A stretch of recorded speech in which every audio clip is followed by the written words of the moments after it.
Hi Tide listeners, my name's Melinda and I'm going to share a story with you today called Sam and the Lucky Money. This story is all about celebrating the Lunar New Year, which this year is happening on February 12th. One of the things they talk a lot about in this book is little red envelopes called lycees, and I wanted to show you what a couple of these look like. And these are usually filled with money and given to kids to celebrate the new year. So you're gonna learn about what Sam does with his lycee lucky money. Enjoy the story. Sam and the Lucky Money by Karen Chin. Sam could hardly wait to get going. He zipped up his jacket and patted his pockets. It was time to go to Chinatown for New Year's Day. Sam thought about sweet oranges and lucky money, crisp dollar bills tucked in small red envelopes called lycees.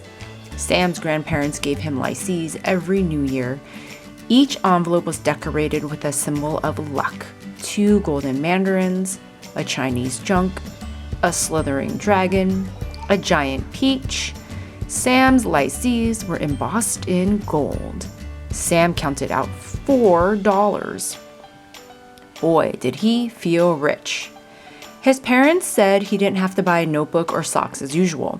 This year, he could spend his lucky money his way. "Sam," his mother called, "it's time to go shopping. Hurry so we don't miss the lion." "Coming," said Sam.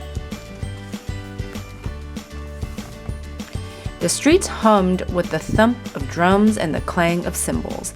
Everywhere, dusty red smoke hung in the air, left by exploding firecrackers. "Give me your hand," said his mother. "I don't want you to get lost." Sam took her hand reluctantly. It seemed like everyone was shopping for New Year's meals.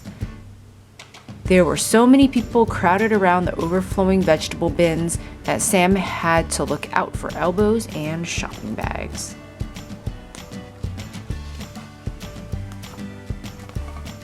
Right next to the vegetable stand were 2 huge red paper mounds. Sam kicked the piles with his right foot and then with his left foot until he created a small blizzard. On his third kick, he felt his foot land on something strange. "Ay-ya!" someone cried out in pain. Startled, he looked up to find an old man sitting against the wall. The stranger was rubbing his foot. Bare feet in winter? Sam thought, where are his shoes? Sam stared at the man's dirty clothes as he backed away. He found his mother picking out oranges and he tugged on her sleeve, pulling harder than he meant to. "Hey, I need this arm," she said. "Where have you been? It's time to go." For once, Sam was glad to follow his mother. In the bakery window, Sam eyed a gleaming row of fresh char siu bao, his favorite honey-topped buns. When they opened the door, the smell of sweet egg tarts and coconut pastries erased any thoughts of the stranger. Sam wondered how many sweets he could buy with $4. "Nee, you might, yeah," said a young woman from behind the counter.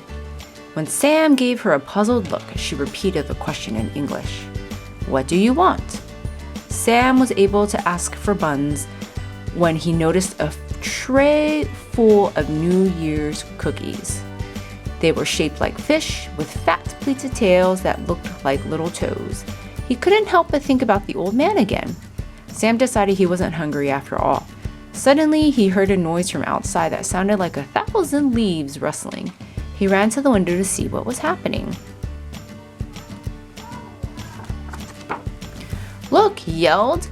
Bundles of firecrackers were exploding in the street. Rounding the corner was the festival lion, followed by a band of cymbals and drums. Sam pulled his mother outside.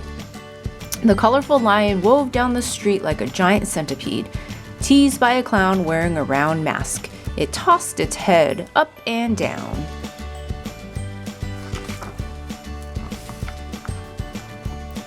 It came to a halt in front of the meat market and sniffed a giant lycee that hung in the doorway. along with a bouquet of lettuce leaves. The loud fanfare, the band urged the lion toward its prize. "Take the food, take the money, bring us good luck for the new year," Sam shouted along with the others. His heart pounded in time with the drum's beat.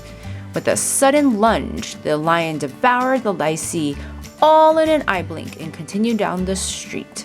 The crowd clapped and then quickly dispersed. "That was a hungry lion," Sam's mother joked. Now he felt hungry too and wanted to go back to the bakery. But just then a large grand opening sign caught Sam's eye. In the window were cars, planes, robots, and stuffed animals. A new toy store, just the place to spend his lucky money. Sam ran down one aisle, then another. He examined a police car with a wailing siren and flashing lights. He squeezed a talking pig and laughed at its loud oink oink. Then he spotted the basketballs. A new basketball is a perfect way to spend his lucky money. But when he saw the price tag, he got angry.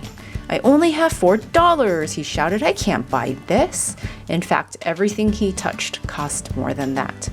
"What is $4 good for?" he complained, stamping his feet. His mother scrunched up his eyes the way she always did when she scolded him and guided him out the door. Sam couldn't help it. Even with all the shiny gold on them, the licees seemed worthless. "Sam, when someone gives you something, you should appreciate it," his mother said as she marched him along. Sam stuffed his licee back in his pockets. The sun had disappeared behind the clouds and he was starting to feel the chill. He dragged his feet along the sidewalk. Suddenly, Sam saw a pair of bare feet and instantly recognized them. They belonged to the old man he had seen earlier. The man also remembered him and smiled. Sam froze in his steps, staring at the man's feet. His mother kept walking. When she turned back to check on Sam, she noticed the old man. "Oh," she said, shifting her shopping bag so she could dig in her purse for some coins. "Sorry, I only have a quarter." The man bowed his head several times in thanks. "He acts like it's $1,000,000, Sam thought, shaking his head. As they started to walk away, Sam looked down at his own feet, warm and dry in his boots. Suddenly he stopped. "Can I really do anything I want with my lucky money?" he asked. "Yes, of course," his mother answered. Sam pulled his licees from his pockets. The golden dragon looked shinier than ever. He ran back and thrust his lucky money into the surprised man's hand. "You can't buy shoes with this," he told the man, "but I know you can buy some socks." The stranger laughed, and so did Sam's mother. Sam walked back to his mother and took her warm hand. She smiled and gave a gentle squeeze. And as they headed home for New Year's celebration, Sam knew he was the lucky one. The end.